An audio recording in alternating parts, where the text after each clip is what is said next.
Hello, Fourth Avenue family, and welcome to the latest installment of the Looking to Jesus video series. For today, I was thinking about a bike ride that Luke, our youngest, and I went on just a weekend ago.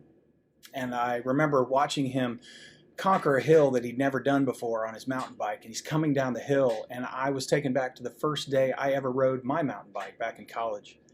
It was the first real mountain bike that I'd gotten, saved up the money to do that. And the first day I had my bike, the first mile of the ride that we were going on, we're on the hills behind the law school and coming down a trail, and I couldn't keep it on the trail. And I remember I was staring at the trail right in front of my front tire, and I was going all over the place. And of course, I hit a rut that I wasn't supposed to hit, stopped the front bike tire, flipped over the front, and my bike crashed. And I bent part of my frame. So you could probably imagine my shame when I wheeled it into the bike shop that I'd just been in hours before. He said, "You wrecked it already?" And he fixed my frame. But even more important for me, he gave a bit of wisdom that I still remember to this day. What he said was, if you want to keep the bike on the trail, you don't look at where you are, you look at where you want to go. Don't just stare right in front of you, look where you want to be, and your peripheral vision do the rest right here, but you'll actually stay on the trail. And since I've realized that that's good wisdom, not just for avoiding wrecks on a mountain bike, but navigating the terrain of our everyday lives.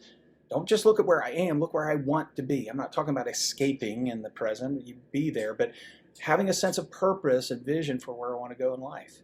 And I think this fits our series. The passage I want to share with you is in Mark chapter 16. It's one of Mark's resurrection stories.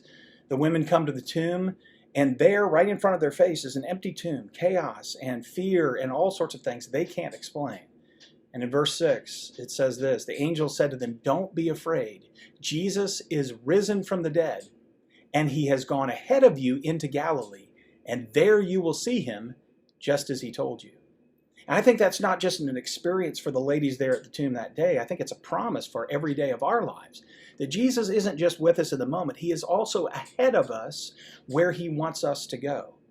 Now again, it's not just an idea or a nice title for a video series. I think this is actually something we can practice. So for the last minute or two, I want to commend to you a way of praying that a mentor shared with me some years ago. I just started working as a chaplain for our sheriff's office, and I was about to be called into some situations of intense pain, death, trauma, to try to walk with other people, and I wanted to prepare myself for moments like that. And he said, "I want you to do this. I want you to imagine you're walking up to a house where a trauma and situation that you're about to step into." And he asked one question I think is a very powerful way of praying. He said, "I want you to imagine it, but ask this question.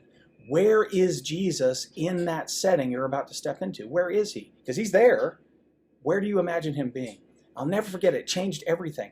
In my mind, I walked up to that house and I told him, I said, "Jesus is already in there. He's already sitting next to the mother, and he's engaging her on the couch, and he's moving around the home, and he's speaking promise and hope and healing and life. The resurrection Jesus is in the place where they need him the most."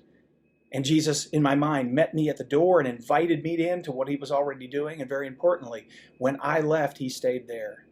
And for me, the message was, long before I show up in the situations I have to deal with, Jesus is already there, and he will be there long after I leave. Now again, we can do this not just for major moments of trauma. What if this week you thought about some situation that may be overwhelming or confusing or difficult to you, and you imagine in prayer that one question, where is Jesus in it? And you come and join him in that place. Not just a title for a series, it is a practice of our lives, and I commend it to you this week. Have a great day.